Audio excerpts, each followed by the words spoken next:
Hello and welcome. It's so nice to see each one of you on this live stream. I have the mug, some nice hot tea, ready to unveil my wonderful co host for this season. This season promises to be even more exciting than the last season. We had some fantastic guests last season, incredible stories. This season, we have new guests, fantastic people from across different walks of lives, people leading extraordinary lives, people making the most out of everyday life, real stories, real trepidations, some fun, some tears. So I'm really looking forward to both the launch of the season, but more importantly, to welcome my new co-host for this season, Paul Sullivan. Uh, Hey, Hi, Priya. Paul. Hey, Priya, how are you? Good, thank you. How are you? I'm great. I'm excited. I'm excited for this season. This is awesome. Yeah, me too. So excited. I want our audience to get to know you a little bit. You were one of our guests on the show last season, and we had so much fun that I said that we should try and co-host the show. So I'd love for you to tell people who are listening in who should go and listen into the episode from the last season. But it would be great if you could tell us a little bit about the Company of Dads and your story there. Yeah, it was a wonderful honor, last year to be asked to be on the Work Life Equation podcast. I'm the founder of the Company of Dads. It's been 2 years now since I created it. But before that, I was a longtime columnist at the New York Times. And what I was also was a sort of, secret lead dad. And we define a lead dad as the go-to parent, whether he works full-time, part-time, or devotes all of his time to his family, and in many cases is there to support his wife or partner in their career while always being an ally to working parents and caregivers at work. And it was something that I loved, but it wasn't really until COVID where I realized that there was a real need for this community to exist. We did some research, and about 25 million men in the United States are lead dads. That's a third of all fathers, and many of them are arm in arm with working moms who are equal earners, higher earners, and they got to figure it out together. So we saw that there was a need. You asked me to come on last year and talk about it. It was awesome, and then this year I get to sit next to you and be your co-host, which is a true honor. So thank you so much. Yeah, no, I'm so thrilled that we're doing this together. It reminds me of, Paul and Prue. Do you watch the British baking show? Yeah, exactly. With We're gonna be cooking up all kinds of stuff. Yeah, as we're making this up. But, I keep telling Sanjay now, I call him a lead dad because we have very clear responsibilities in terms of who does what. But how can lead dads be allies to working women? Look, in some ways, when they're at home, and that working mom is their spouse or their partner, it's very tactile. It's like let's really take on some of the mental load. Let's do more of the work at home. Let's strive to be as equal of a partner as we can possibly be. In the office, it takes a different form, and it's really being out there as a lead dad, as parenting out loud, and branding yourself as a lead dad and not what we call an event dad. Any company in America will let you be an event dad. You go to the fifth grade soccer game, you go to the recital, whatever. But when you're a lead dad, being a parent is part of your identity. And why does that matter? Well, it's good for you as a human. It's good for other men. But guess what? It's really good for those working moms because they see they have an ally in the workplace. They're not alone in this. And parenting is not really gender. Besides, birth and breastfeeding, moms and dads can really get in there and do all the things together. And then thirdly, what does it do? It shows all those people managers, hey, we have a lot of working parents in our workforce. We have caregivers, we have working parents. If we allow them to work slightly differently, they'll be just as productive. But we'll show them that we trust them. And ultimately, it's going to be good for them and good for the company. And so that's how we look at it, the Company of Dads. It's good for the family, it's good for the individual, but it's also good for the company, particularly in terms of retention. And it's great for the community because now you have moms and dads equally involved in the parenting. Yeah, one of the guests on our shows very famously said, and Indra Nui, who was first guest in last season, she said, "Family is not female," and I think that was such an important point, which is family is family, and it is whatever the new definition of family is, having both parents sort of lifting the weight of co-parenting is really critical. And more power to you as you're on this journey, converting more and more dads to lead dad. What excited you about coming on the show with us and with Bright Horizons? I would love to know that. I know I asked you, you said yes. We had a little bit of joking back and forth about what would come forth, but I'd love to know what got you excited about doing this in the first place. Honestly, two things. One was you, because I knew we'd have a lot of fun. And what people don't know is that you sent me a wonderful gift for being on the show the first time. And that was a dozen golf balls with my face on them. And I thought anybody who puts my face on golf balls and sends them to me as a thank you for that has a great sense of humor. So this will be fun.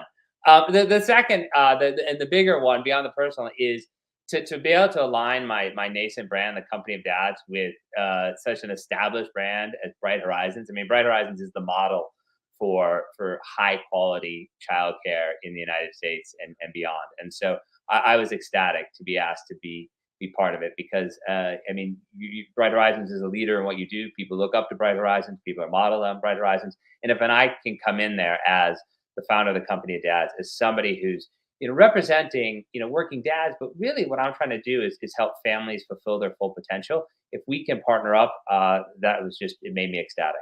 But it all started with the golf balls, Priya. I do think that the fact that we have both of us believe in the fact that you have to be anchored at home to be successful at work, and that's what Bright Horizon stands for. It's what you're creating a rallying cry for at the Company of Dads. So it's just bringing like-minded people together and having really fun conversations. So I'm looking forward to it. So we should talk about this season. We should talk about what people should expect when the season's dropping. So why don't I let you lead as the co-host and talk about that? Well, you're gonna get great guests. It's gonna be worth your time, because these people have great stories, one, but they also have great insights. And what do we want to do? We want to try to learn from each other. We're not in this alone. And if there's one thing I could stress again and again, when you're a working parent, you sometimes feel like you're the first one to have to figure this out, or you feel like you're the one who is taking all the weight. We're showing you very senior people, very accomplished people from all walks of life.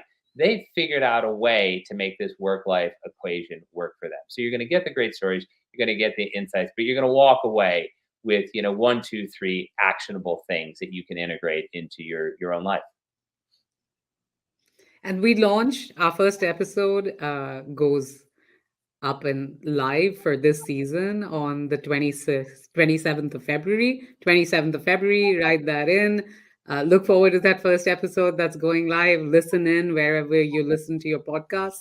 And then, we will be dropping an episode every 2 weeks on the Tuesday from that day. So stay tuned.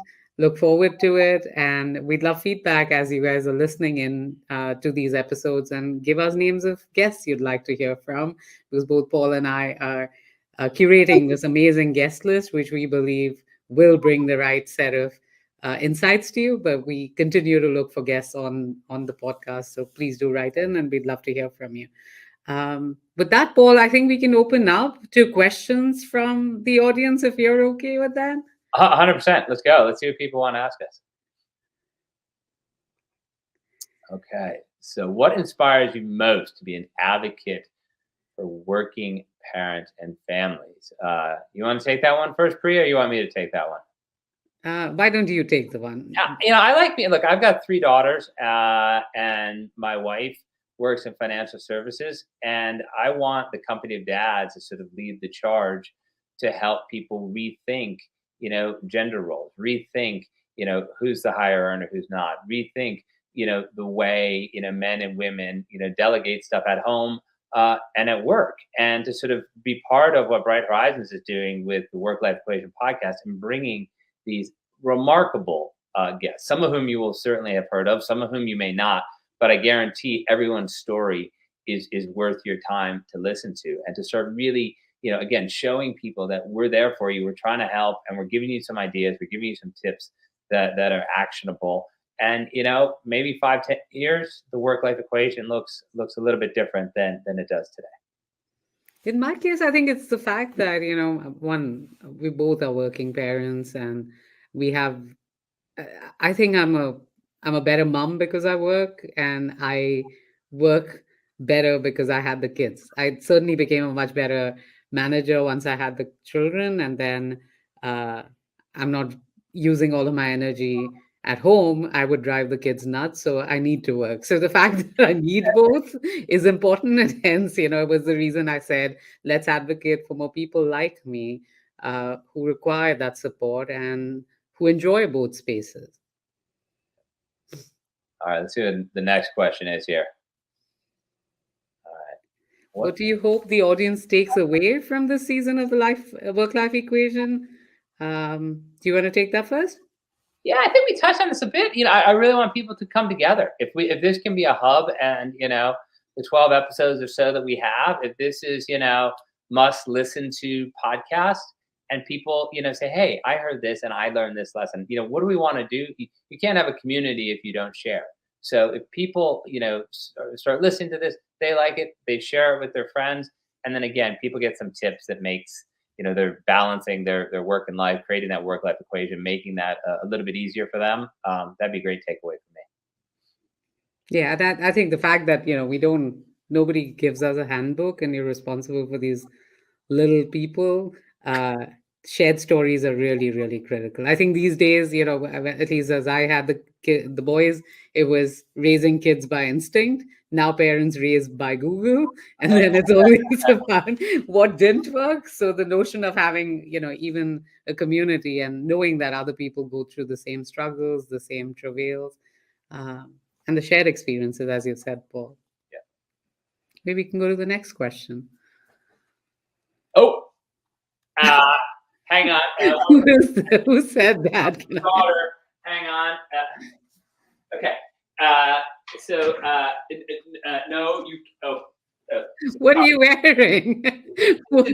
What is that? I Sorry, thought you. my daughter. That's her question. The answer is no. You can't use your iPad right now. Get off your iPad. This is the company dad's.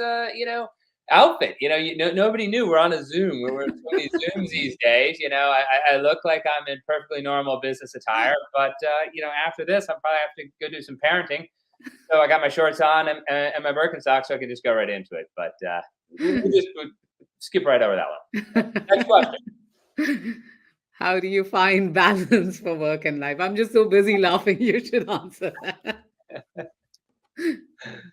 Oh man, I think how do you find balance? Where I mean, Brene Brown is a great writer on all things in life, and she talked about what she and her husband did, and she was very good. It was very powerful, particularly for someone like her who has such a tremendous following. Where sometimes it's 70-30, sometimes it's 60-40, sometimes it's 90-10. It's very rarely is it 50-50. It's just not. I always think that every time I think I have it under control, I don't want to say anything about it because I know it's just about to go out of control and go out of whack. But I think we have to look at it over the long term. Like you're gonna have better days, and you have better days as a worker. You're more creative, you're more productive, and you have better days as a parent. And some days, you say all these ridiculous things to your kids, and you regret it, and you apologize, and you move on. But I think it's like life is long, and you just sort of have to look at it over that continuum of let's try to achieve the best balance between work and life that we can over this period of time, and go a little bit easy on ourselves when we have a couple days where it's out of whack one way or the other.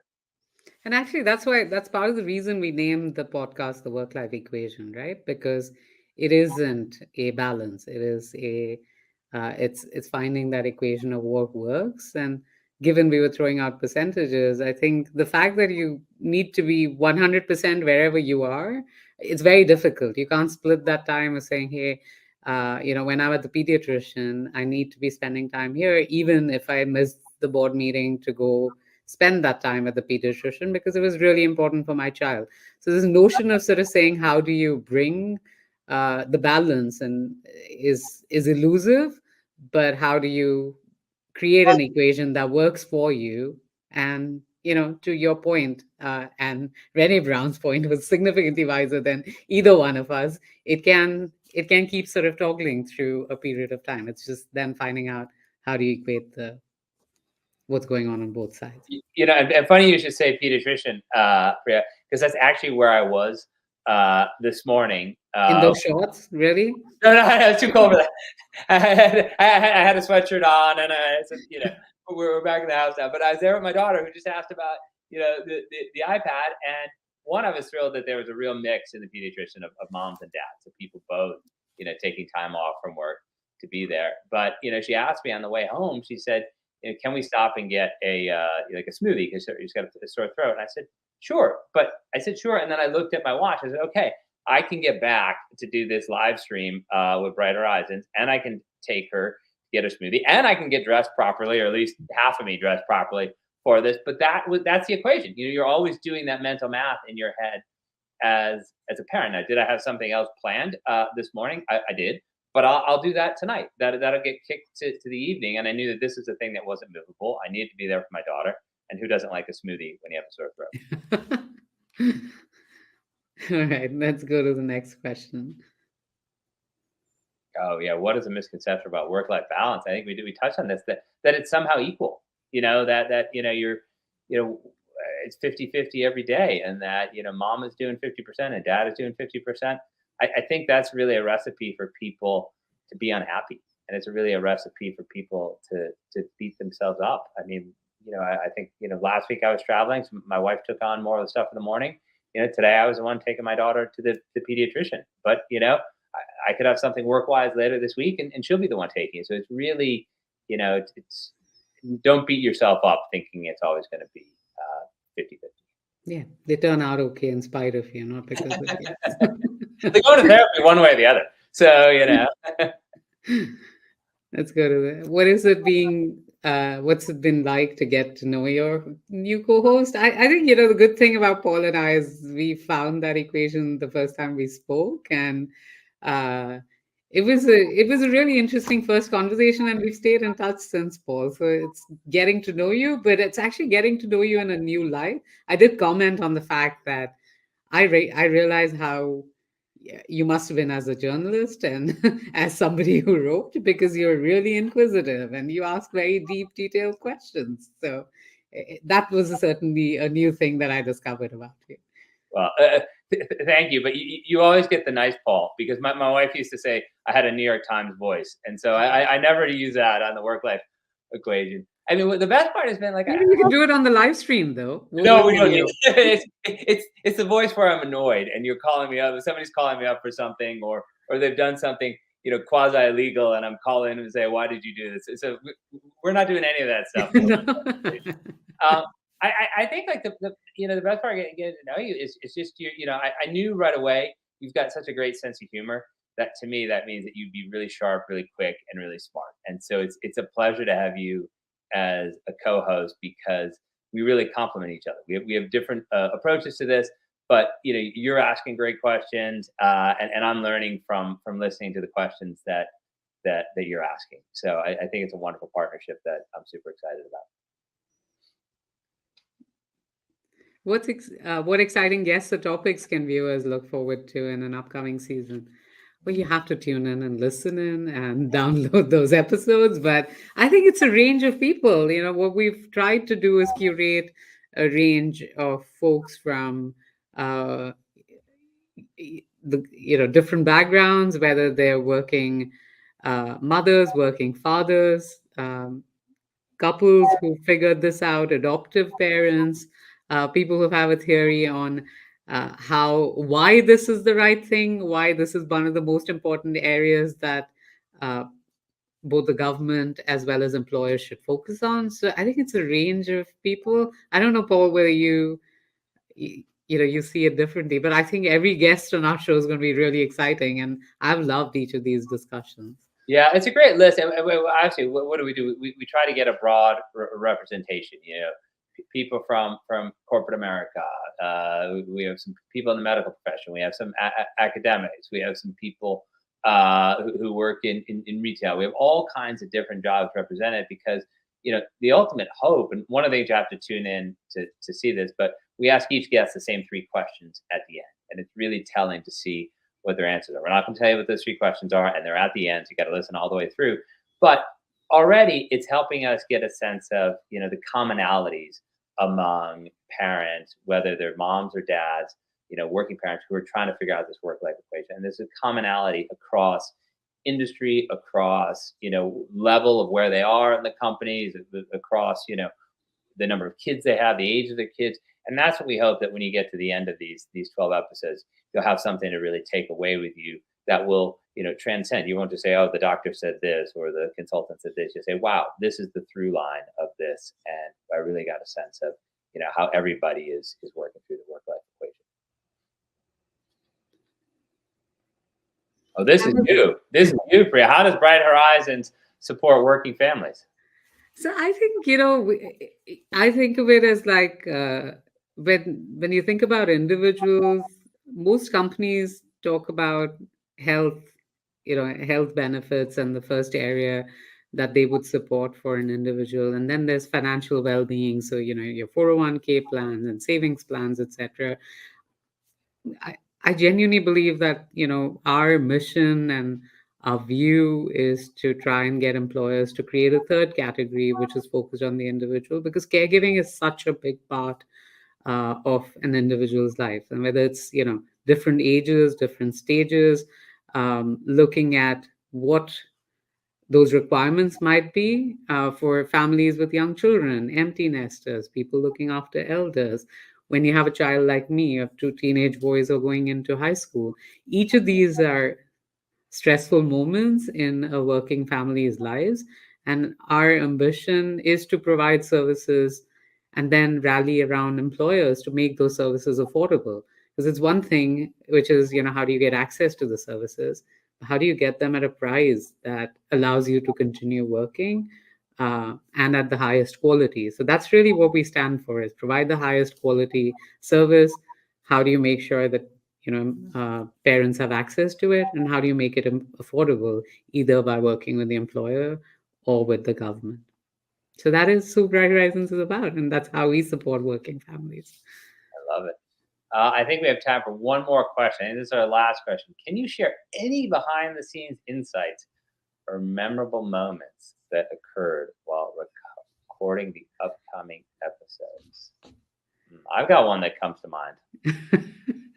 I certainly didn't see a wardrobe change like the one that you surprised us with. Like, this is when you're a working parent, you got to be ready. Like, when I went to the pediatrician, I didn't have the suit on, but I had the shorts and the Birkenstocks. We're ready to change. I think the fact that we do this in quick succession and we have these amazing conversations, and one of the points you made earlier, right, that there is a through line, and it was really reassuring. I go back and I reflect on the fact that, hey, there are other parents like me, and I think that's been one of the takeaways for me, is there are other parents who have good days, they have bad days, and they have many days that are somewhere in between, and that you're not alone on the journey. So from a behind the scenes, I think the fact that I find solace in shared misery might be my takeaway. I love you. You give it that. Yeah, I'll take it a different way. It's like, I don't know. For years, I don't have this anymore. For years, I had a stress stream in which I was in statistics class and I didn't know anything that was going on. And one of our guests, for anybody who had a stress stream around being pre-med in college or taking any science course, one of our guests got an A+ in organic chemistry. And he told me that. And I had to sit, I kept fixating on it. And he just said it nonchalantly. Now, he's obviously a very well-regarded doctor and everything like that. But I may start having a stress stream now about that guest and his A+ in organic chemistry, because it's so impressive. Did you tell your daughters about it? Is the key question. I told my wife, who was pre-med, and she turned to me and she says, "Oh, I got an A." I said, "Well, that's pretty good. I didn't know you got an A in organic chemistry. You got an A+. So you learn all kinds of things." It's been fun, and thank you so much for co-hosting this. This is going to be quite the ride. Please look forward. Tune in on February 27th. Download our first episode, and then look forward to each one of them that comes along. Again, you'll find us wherever you find your regular podcast. And Paul, I had such a good time doing this with you, and can't wait to see how it all unfolds. We're gonna keep having fun. I can promise the listeners one thing, that the Priya and Paul show will be fun and informative. So tune in and listen. You'll learn something, but it'll be enjoyable at the same time.